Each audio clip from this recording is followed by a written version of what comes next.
प्रश्न है कि आप कहते हैं कि मरने के बाद हमारा कोई पुनर्जन्म नहीं है, तो हम मरने के बाद कहाँ जाएंगे?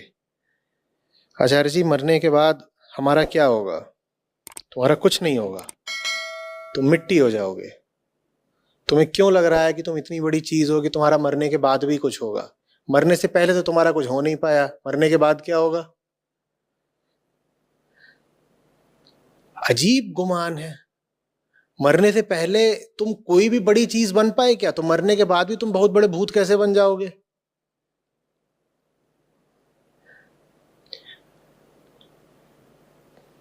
हम जो हमारा व्यक्तिगत अस्तित्व है ना, उसे राख हो जाना है।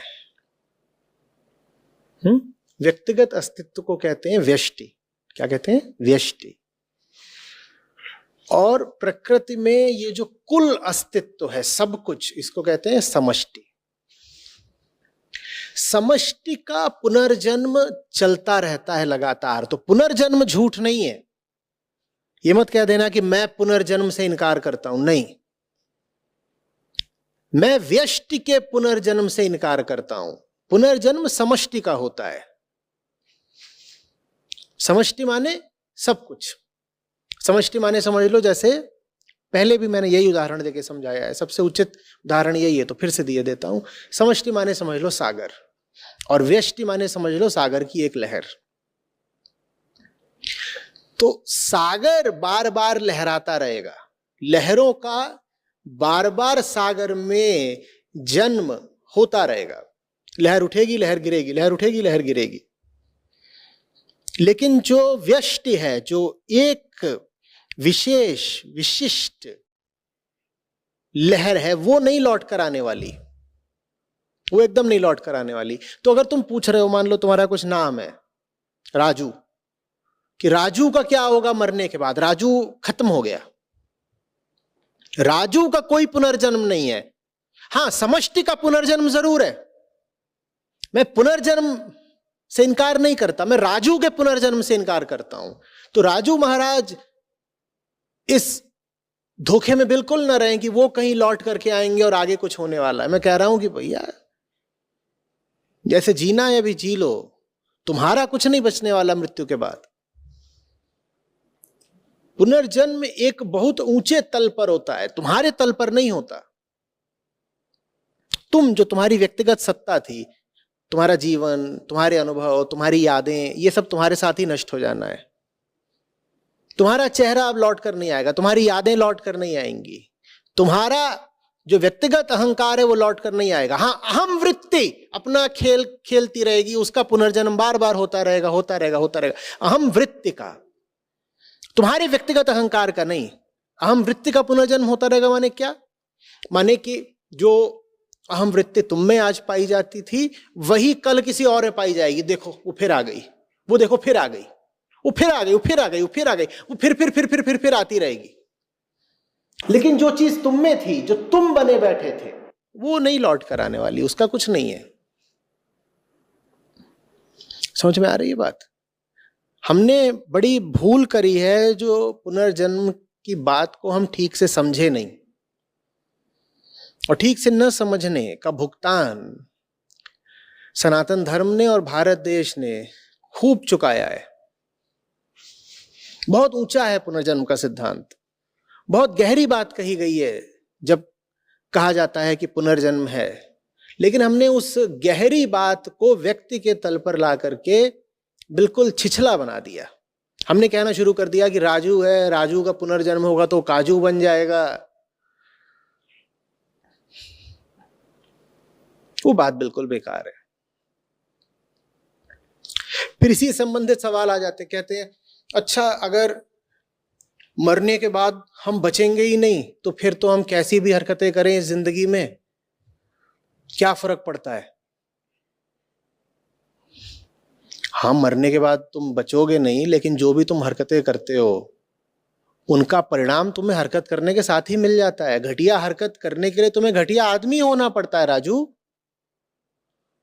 और यही लो तुमको मिल गई ना सजा। तुमको इस जन्म में किए हुए पाप का परिणाम अगले जन्म में थोड़ी भुगतना पड़ेगा। इस जन्म में पाप करते हो तो उसका तुमको दंड पाप करने के साथ ही, बल्कि पाप करने से पहले मिल जाता है, क्योंकि पाप करने के लिए तुम्हें पापी होना पड़ता है, और पापी होना अपने आप में बहुत बड़ी अंदरूनी सजा है। तुम कहोगे लेकिन इतने लोग इतना पाप करते हैं, हमने उन्हें कभी दुख में तो देखा नहीं। तुमने उन्हें दुख में नहीं देखा तो क्या हो गया? तुम्हें देखना आता कहां है? तुम्हें अपना भी दुख कहां पता है? तुम्हें लगता है कोई आदमी हंस रहा है इसका मतलब दुख में नहीं है, कोई आदमी गुलछर्रे उड़ा रहा है इसका मतलब दुख में नहीं है। नहीं साहब, हो सकता है कोई पाप करके गुलछर्रे उड़ा रहा हो, तुम उसके आंतरिक दुख की कल्पना नहीं कर सकते, क्योंकि तुम अभी इतने सजग, इतने सचेत नहीं हो कि समझ पाओ कि गुलछर्रे उड़ाने में भी कोई आदमी भीतर से कितना कराह रहा होगा, रो रहा होगा। और उस व्यक्ति को स्वयं भी नहीं पता होगा वो कितना दुखी है, क्योंकि वो भी इतना सचेत नहीं है। हो सकता है उसे स्वयं भी लग रहा हो कि आहा मैं तो मजे मार रहा हूं, वो मजे नहीं मार रहा है, वो नर्क झेल रहा है।